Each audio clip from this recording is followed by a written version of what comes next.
Hello everyone, today I'm going to show how to play Diana mid and how to carry your games with her.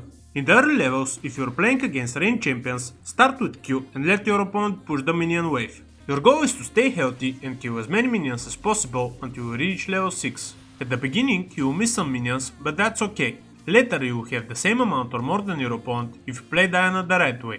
When you use Q to last hit minions, try to hit your opponent at the same time so you can kill him later more easily.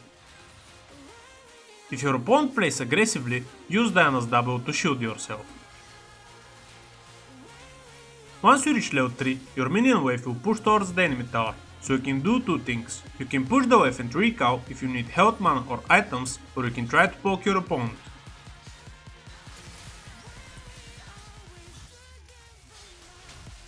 The combo for trading is Q, E, W, auto attack. Always look for opportunities to punish your opponent when he uses an important ability with a long cooldown, or when he last hits minions, especially cannon minions, because everyone is focused on killing them.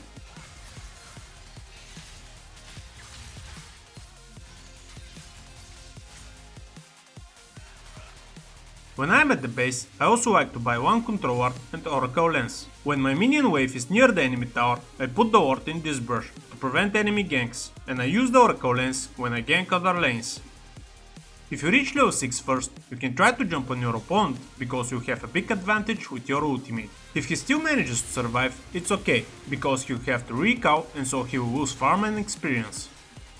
The level 6 combo for engaging is Q, E, W, R, auto attack, E, auto attack. But if your opponent is also level 6, make sure his health is below 80% before jumping, to be sure that you will kill him. Also make sure that you have enough space so your opponent can't escape.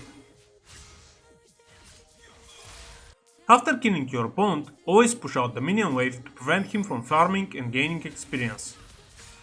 After level 6, always try to push the minion wave to gain lane priority. This way you will prevent your opponent from ganking other lanes. Also, when your minion wave is pushed out, you will be able to roam and help your teammates.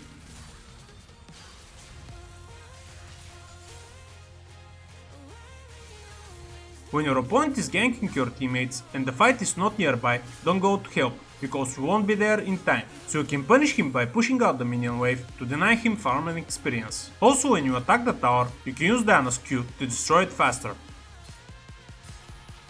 When your team is doing objectives like Dragon or Baron, you don't necessarily have to be there to help. Instead, you can go and poke the enemy team to buy time for your team to finish the objective. When there are no objectives like Dragon or Baron, you can try to split push or to find fights in which you have an advantage over the number of players. You can also try to make traps by hiding in the bushes, but first use the Oracle Lens to make sure there are no enemy wards and no one sees you.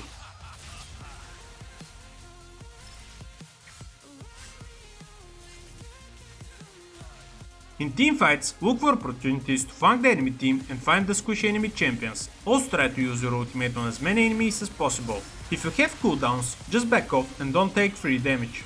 If you want more tips and tricks for Diana, you can watch this video.